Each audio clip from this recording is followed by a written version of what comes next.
السلام علیکم یار دوستان محترم هواداری فوتبال. بعد شما بازی بین دسته‌های مسجد و صاحبای میدان زرافشان برگزار می‌گردد. امروز 14 مارس است. این بازی پولو فینال است. کسی که از هر دو همین کماندا کدامش غالب باید حتما برای جای اول بازی میکنند.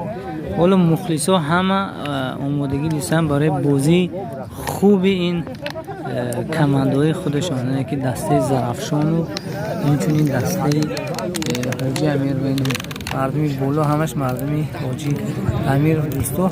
شما هم کسانی که طلبگار دستهاتون هستید حتما مخلصی کنید، یک لایک کنید، یک کامنتار نویسید که مسجد یا اینکه زرافشان دوستو.